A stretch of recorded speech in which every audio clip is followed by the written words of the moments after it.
Всем привет! Вы на канале Готовим с Оксаной Пашко. В этом видео собраны красивые и необычные блюда, которые можно приготовить на пасхальный стол. Все очень вкусное и готовится несложно. Первым приготовим эффектный и очень вкусный салат «Пасхальное гнездышко». Такой салат станет настоящим украшением праздничного пасхального стола. Подписывайтесь на мой канал и узнавайте еще больше вкусных и простых рецептов. Начнем с приготовления натуральных красителей для перепелиных яиц. Для голубого красителя шинкуем примерно 150 грамм краснокочанной капусты. Капусту перекладываем в сотейник и наливаем 300 грамм воды. Ставим на огонь и варим примерно 20 минут. Горячий краситель процеживаем через сито. И кладем в него вареные, уже очищенные перепелиные яйца. Для красного красителя трем на мелкой терке 150 грамм сырой свеклы. Тертую свеклу заливаем 100 граммами кипятка. Перемешиваем и даем настояться примерно 10 минут. Получившийся краситель процеживаем через сито и кладем в него перепелиные яйца. Для получения желтого красителя в стакан насыпаем 1 чайную ложку куркумы. Заливаем примерно 100 граммами кипятка и перемешиваем. Сюда же кладем перепелиные яйца. Пока красятся яйца, готовим салат. 300 грамм шампиньонов нарезаем пластинками. Подготовленные шампиньоны выкладываем на раскаленную сковороду с подсолнечным маслом. Обжариваем грибы на большом огне до испарения всей жидкости, а затем уменьшаем огонь до среднего и жарим грибы до появления красивых золотистых бочков. В конце жареные грибы солим, перчим, перемешиваем и снимаем с огня. Готовим остальные ингредиенты. 1 большую вареную картофелину трем на мелкой терке. 2 отварных морковки тоже трем на мелкой терке. 200 грамм вареного мяса нарезаем небольшими кусочками, я взяла свинину. 4 вареных яйца тоже трем на мелкой терке. 200 грамм сыра трем на крупной терке. Для удобства 200 грамм майонеза перекладываем в кондитерский мешок. Собираем салат в большом блюде. Первым слоем кладем тертый картофель и равномерно распределяем его по блюду. Картофельный слой немного солим и наносим сеточку из майонеза. Вторым слоем кладем жареные грибы. Сверху тоже наносим сеточку из майонеза. Следующим слоем выкладываем тертую морковь. Начиная с этого слоя и дальше в центре салата делаем небольшое углубление для будущего гнездышка. Морковь немного солим и покрываем майонезом. Четвертым слоем кладем нарезанное мясо. Делаем сеточку из майонеза. На мясо выкладываем тертые яйца и не забываем сформировать углубление в центре салата. На яичный слой тоже наносим сеточку из майонеза. И последним слоем выкладываем тертый сыр, покрывая салат сверху и по бокам. Прошло примерно 40 минут. Перепелиные яйца уже окрасились. Вынимаем их на тарелку. Центр салата украшаем листьями петрушки и выкладываем на них крашеные перепелиные яйца. По бокам салат тоже украшаем крашенными яйцами и листиками петрушки. Салат «Пасхальное гнездышко» получился необычным, красивым и очень вкусным. Готовить его совсем несложно, и он обязательно станет изюминкой вашего пасхального стола.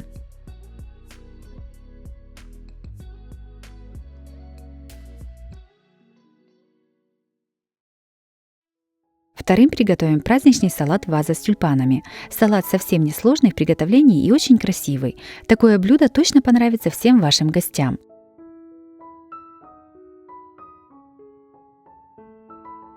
Сначала приготовим начинку для тюльпанов. 150 грамм сыра трем на мелкой терке. 3 вареных яйца трем на крупной терке. В миску кладем подготовленный сыр и яйца. Сюда же выдавливаем 1 зубчик чеснока. Начинку заправляем 2-3 столовыми ложками майонеза и перемешиваем. Также начинку можно посолить по вкусу. Помидоры черри разрезаем на 6 примерно одинаковых частей, немного не дорезая до конца. Серединку с семенами аккуратно вынимаем ложкой. Мне для салата понадобилось 400 грамм помидоров черри, по количеству их получилось 14 штук. Все помидорчики наполняем приготовленной начинкой. Сначала раскрываем помидор, кладем начинку и закрываем помидор, формируя красивый цветок. Так заполняем все помидоры. Один желтый перец режем пополам. Для салата понадобится только половинка перца. У перца вырезаем плодоножку с семенами. Серединку перца заполняем оставшейся сырной начинкой. Перец срезом вниз кладем на большое овальное блюдо, имитируя вазу. Раскладываем перья зеленого лука. Сверху кладем начиненные помидорчики, имитируя цветы тюльпанов. Также на моем канале есть и другие рецепты красивых и необычных салатов. Смотрите их по ссылке на экране или в описании под видео. Заполняем промежутки между помидорами и зеленым луком. Нижнюю часть букета украшаем листьями петрушки. Салат готов, можно подавать на стол. Салат ваза с тюльпанами получился очень красивым и, конечно же, вкусным. Готовится быстро и несложно. Такое блюдо точно понравится всем вашим гостям. Тюльпанчиков можно сделать еще больше, так как они очень быстро расходятся по тарелкам.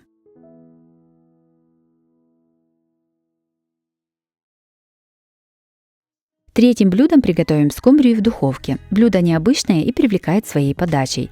Готовится очень просто и на столе точно не останется незамеченным. Подписывайтесь на мой канал и узнавайте еще больше вкусных и простых рецептов. Сначала приготовим маринад. В мисочку насыпаем примерно 1/4 часть столовой ложки соли, 1 чайную ложку молотого кориандра, 1 столовую ложку молотой сладкой паприки и добавляем черный молотый перец. Сюда же наливаем 2 столовых ложки растительного масла. Все хорошо перемешиваем. Подготовим рыбу. Берем скумбрию, уже очищенную от внутренности и головы. Вырезаем плавник на хребте. Полностью кожу на хребте не разрезаем, она должна остаться целой. Также вырезаем плавники на брюшке. Аккуратно руками отделяем хребет от филе сначала с одной стороны, а затем с другой стороны. Отрезаем хвост. Удаляем грудные плавники с 2 сторон. Кости, которые остались, вынимаем пинцетом или руками.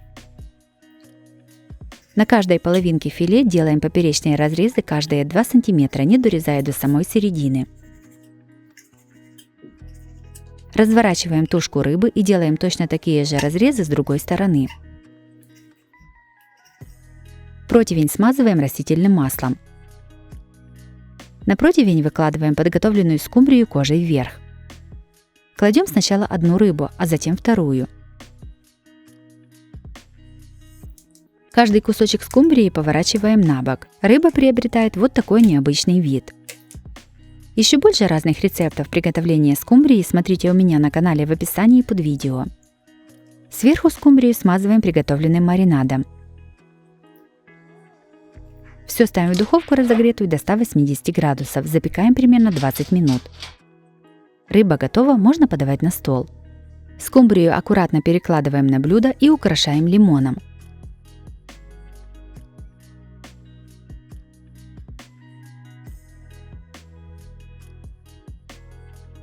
Скумбрия в духовке получилась очень вкусной и ароматной. Необычный и красивый вид позволяет такое блюдо готовить как на каждый день, так и на праздничный стол. Обязательно ее приготовьте, порадуйте своих родных и близких.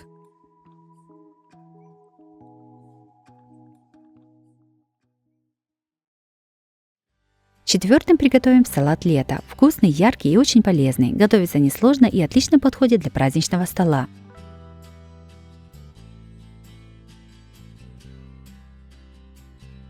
Сначала подготовим все ингредиенты. Пучок листьев салата нарезаем ножом на более мелкие кусочки. 3 свежих огурца среднего размера нарезаем кружочками. 4 вареных яйца тоже нарезаем кружочками. Резать нужно аккуратно, чтобы не выпал желток. 3 помидора разрезаем пополам и вырезаем плодоножку. Помидоры нарезаем дольками. По желанию помидоры можно нарезать произвольными кусочками. Складываем салат. На дно овального блюда кладем нарезанные листья салата. Распределяем его по всему блюду. На салатные листья, немного отступив от каждого края, кладем дольки помидоров, формируя из них полоски. Возле помидоров ближе к центру выкладываем кружочки яиц. В самом центре блюда выкладываем 2 ряда кружочков огурцов.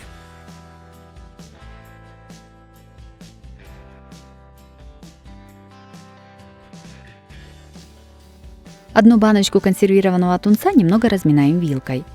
Жидкость тунца я уже слила. Измельченные кусочки тунца выкладываем между огурцами. Готовим соус для салата. В мисочку наливаем 2 столовых ложки растительного масла. Я использую оливковое. Наливаем 1 столовую ложку яблочного уксуса или лимонного сока. Сюда же добавляем 1 столовую ложку соевого соуса. Перчим черным молотым перцем. И немного соли. Все перемешиваем. Приготовленным соусом поливаем салат. Сверху салат посыпаем кунжутными семечками. Салат готов, можно подавать на стол. Салат лета получился красивым и очень вкусным. Готовится он несложно и отлично смотрится на столе. Этот легкий салат обязательно всем понравится. Очень рекомендую его приготовить.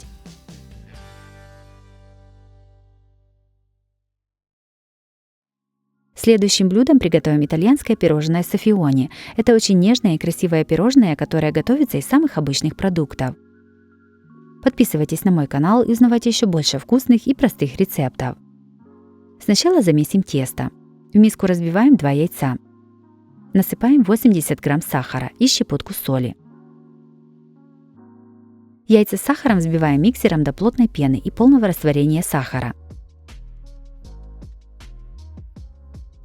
Во взбитые яйца наливаем 50 грамм растительного масла без запаха. Немного перемешиваем. Сюда же добавляем примерно 280 грамм муки в 2-3 подхода. Сначала тесто перемешиваем миксером, а затем руками.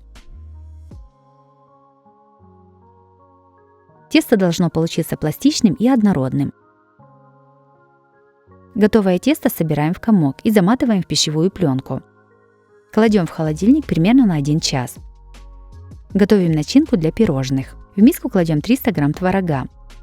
2 яйца разделяем на желток и белок. Белки выливаем в чистую сухую миску, а желтки добавляем к творогу. В белки не должны попасть желтки. Творог с желтками взбиваем погружным блендером до гладкого однородного состояния. В белки добавляем щепотку соли и начинаем взбивать миксером. Сюда же постепенно добавляем 70 грамм сахара и 8 грамм ванильного сахара. В оригинальном рецепте вместо ванильного сахара используется цедра лимона. Белки с сахаром взбиваем около 5 минут до плотной устойчивой пены. Часть взбитых белков добавляем в творожную массу и перемешиваем. Затем добавляем оставшуюся часть белков и опять перемешиваем. Перемешивать нужно недолго и аккуратно, чтобы масса оставалась легкой и воздушной.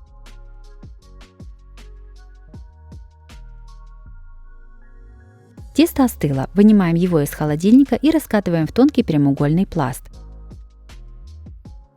Раскатанное тесто разрезаем на квадраты размером 11 на 11 см. Из этого количества теста у меня получилось 12 квадратов. Форму для кексов смазываем растительным или сливочным маслом. В подготовленные формочки кладем по одному квадратику теста, уголки оставляем сверху.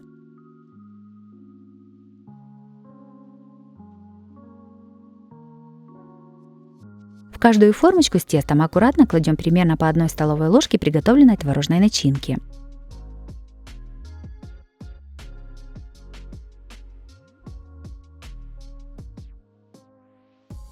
Сверху уголки из теста заворачиваем внутрь на начинку, закреплять кончики не нужно.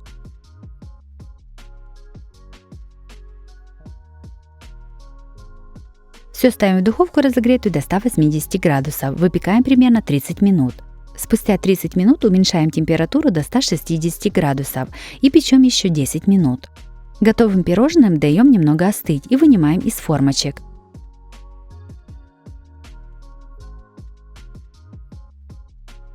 Остывшие пирожные посыпаем сахарной пудрой.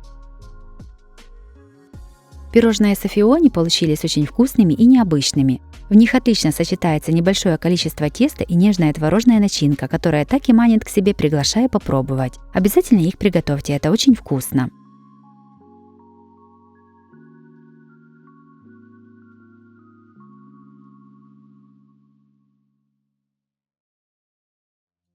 Шестыми будем украшать яйца на Пасху без синтетических красителей. Такие яйца получаются очень красочными и необычными. Этот метод украшения яиц очень нравится детям. Это отличный способ провести время вместе. Для украшения яиц методом декупажа понадобятся белые вареные яйца и декоративные салфетки с рисунками. Каждую салфетку разделяем и оставляем только верхнюю часть с рисунком. Понравившийся фрагмент рисунка аккуратно вырываем руками. Можно также вырезать ножницами, но рваные края более гармонично соединяются друг с другом. Лучше всего для декупажа яиц подходят салфетки, у которых мелкий рисунок. На яйцах красиво смотрятся как цветочные рисунки, так и различные орнаменты. После того, как подготовили рисунки, берем яичный белок и немного его взбиваем вилкой, чтобы разрушить структуру белка. Вырезанный рисунок кладем на вареное яйцо и кисточкой, смоченной белком, приклеиваем его сверху. Так украшаем все яйца. Лучше всего использовать декоративные салфетки с белым или светлым фоном.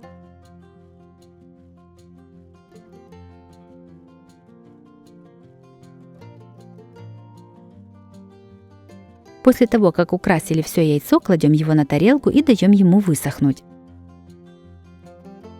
Кроме того, можно украсить яйцо, завернув его полностью в салфетку.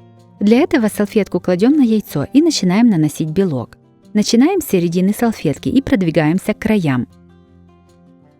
Когда половина яйца будет уже украшена салфеткой, переворачиваем его в руку. Сводим все края салфетки вместе и отрезаем лишнюю салфетку ножницами. С этой стороны точно так же приклеиваем салфетку белком.